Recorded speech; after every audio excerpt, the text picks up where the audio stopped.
TheAdvocateChannel.com looks at the world through the lens of equality and inclusion. Subscribe, like, and share now.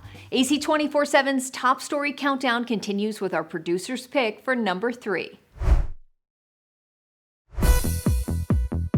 6 strangers picked to live in a house and have their lives taped for social media. I got me some baby mate. This isn't exactly the real-world house. These 6 strangers are well into retirement age. But their TikTok, The Retirement House, is anything but. These seniors who are doing a bit of acting are pumping out curated content, rivaling influencers more than half their age, while amassing more than 5 million followers. They're called Grandfluencers and are pulling in huge brand deals. The creator economy is worth $250 billion and could double to $480 billion by 2027. It was good for me. The Retirement House promoting CeraVe. 4 friends from Palm Springs, known as the Old Gays on TikTok and have 11 million followers, partnered with Hyundai. First look at Hyundai. And Chobani took notice of 74-year-old Lynn Davis's cooking videos and her 15.7 million followers. Darn, that's good. 62-year-old Helen Polisi is approaching 1 million followers on TikTok. It's daunting to think about that many people because it's like populations of cities. Here we go. Polisi found TikTok over the pandemic, a distraction and a way to have fun. Was there a point that this turned into more of a business? Some people would ask me, oh, how did you do that transition? How did you figure that out? So I said, I'll make a tutorial for you. And that was the turning point in the social media for me. Instead of brand deals, she's teaching her followers how to TikTok through paid tutorials. It started with mostly older people, but now it's younger people too. I'm really good at technology, probably better than a lot of young people. So I want to highlight that it's okay to get older. I feel more authentic. I'm not afraid to be myself. Yeah. And I think that's really helpful on social media especially. And for older influencers, success comes in the form of connection to millions of people, often a quarter of their age. It also opens up a lot of community.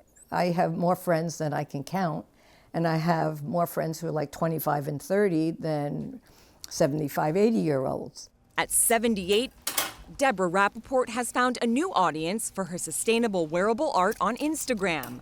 She's able to promote her upcoming shows, workshops, and sell what she's made. And I've modeled this naked. To her nearly 60,000 Instagram followers. Why do you think they're attracted to you? I think young people are craving authenticity, and that's what I try to encourage.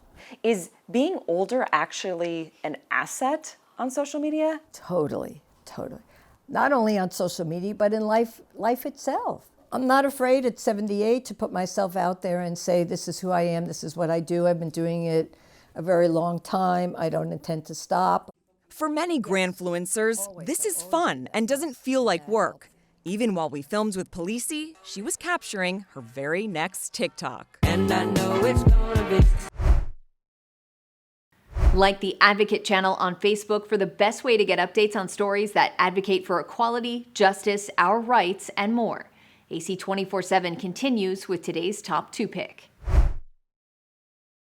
In Big Sky Country, it's a story fit for a big screen. You got this, guys. We love you. On one side, 16 young people from ranches, reservations, and boomtowns across Montana, ranging in age from 5 to 22. On the other side, the Republican-led state of Montana, which lost a 3-year fight to keep this case out of court, but is still determined to let fossil fuels keep flowing, despite the warnings from science that burning them will only melt more glaciers, blacken more skies, and ravage more rivers. Based on the evidence you've seen, does it point to harm for these youth plaintiffs? Harm now and accelerating harm in the future. And the whole plot pivots around the Montana Constitution that promises the state shall maintain and improve a clean and healthful environment for present and future generations. They've filed 7 different motions to try and have the case dismissed, and none of those motions have been successful. While the first week included scientists testifying to the data, Dr. Stanford has fishing for bull trout and native cutthroat trout already been impacted by climate change? Oh, very definitely. The emotion has come from plaintiffs laying out their stories of loss. You know, it's really scary seeing what you care for disappear right in front of your eyes. How does it make you feel knowing that the state is not considering the climate impacts in its permitting decisions? Makes me feel like the state is prioritizing profits over people, because they know that there is visible harm coming to the land and to the people, and they're still choosing to make money instead of care for Montanans. While the state's attorneys briefly question a plaintiff's ability to connect her mental health to the climate, they've mainly saved cross-examination for the experts. If the judge ordered that we stop using fossil fuels in Montana, would that get us to the point where these plaintiffs are no longer being harmed, in your opinion? We can't tell in advance, because what has been shown in history over and over and over again is when a significant social movement is needed, it often is started by one or two or three people. I know that climate change is a global issue, but Montana needs to take responsibility for our part of that. And you can't just blow it off and do nothing about it. Judge Kathy Seeley doesn't have the power to shut down any extraction or usage of fossil fuels, but a judgment for the young plaintiffs could set a powerful precedent for our children's trust. I think we're really at a tipping point right now. The Oregon nonprofit is also helping kids in Hawaii sue their state over tailpipe emissions. And they've revived Juliana v. United States, the federal case that could end up before the Supreme Court. I just recently graduated high school, but I think it's something everyone knows, is that we have 3 branches of government for a reason. The judicial branch is there to keep a check on the other 2 branches, and that's what we're doing here. Claire Vlasis grew up in beautiful, booming Bozeman, and like the other kids too young to vote, she sees the courts as the only place for someone like her to have a voice. It's hard knowing the power to make changes in the hands of other people, especially my government. And I hope that as a young person, we might actually have a chance to make a difference, and for my life and for my kids' life, not all hope may be lost. Follow the Advocate channel on Twitter and Instagram to stay updated on stories that matter every day. Here's our #1 story of the day. Take a look.